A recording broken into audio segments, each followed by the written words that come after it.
ela se deu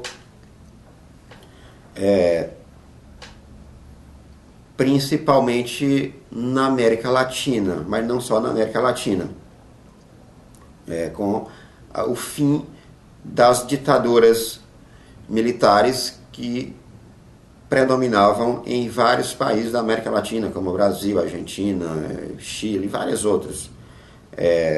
Então é um processo ainda em andamento, já que essas democracias, algumas ainda se encontram em processo de consolidação.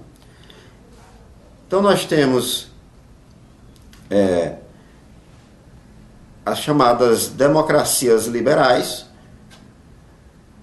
no qual os governos são resultado da escolha da maioria por meio de eleições periódicas, livres e justas, que conservam as características dos regimes liberais quanto às regras básicas de organização do Estado, como no caso dos direitos civis, dos direitos políticos e a questão da cidadania.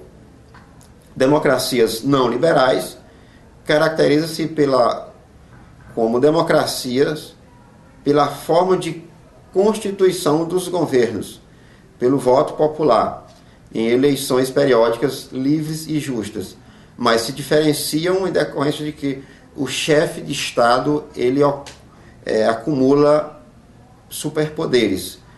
E então o que diferencia isso das democracias liberais é a ausência de características dos regimes liberais.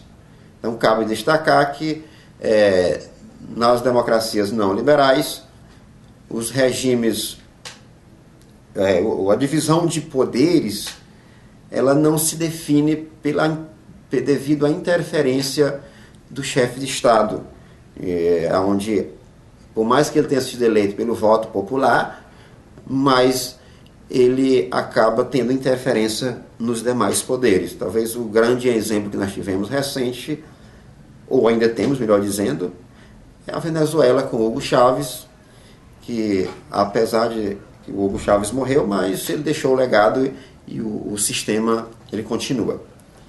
E nós temos um sistema chamado também de autocracia, onde o grau de independência ou de liberdade dos governantes em relação aos governados vai definir o tipo de autocracia. Então, isso baseado nas constituições. Nós temos regimes chamados de totalitários, que é regime de partido único, ideologia revolucionária, combinação entre ideologia e terror, e o controle sobre todas as instâncias da sociedade. E os regimes autoritários, que diferenciam do totalitarismo,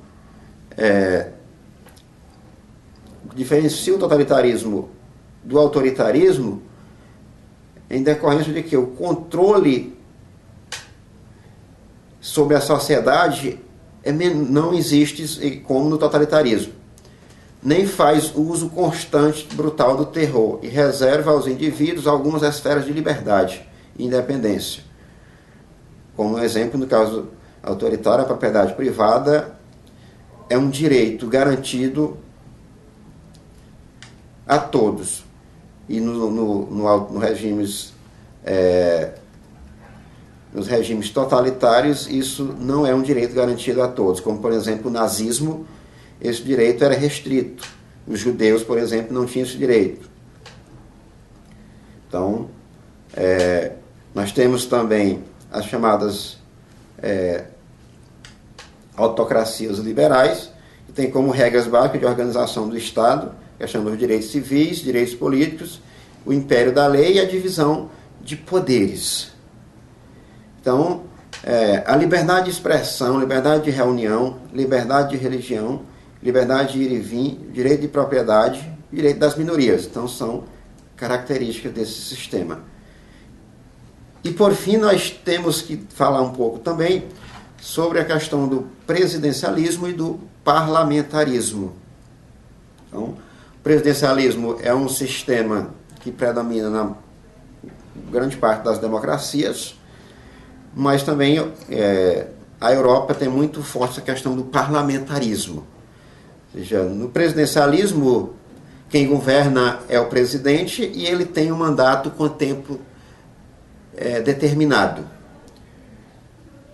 Ele é eleito pelo voto popular. No caso do parlamentarismo, quem governa é o primeiro-ministro, que é eleito pelo parlamento, e ele não tem mandato por tempo determinado.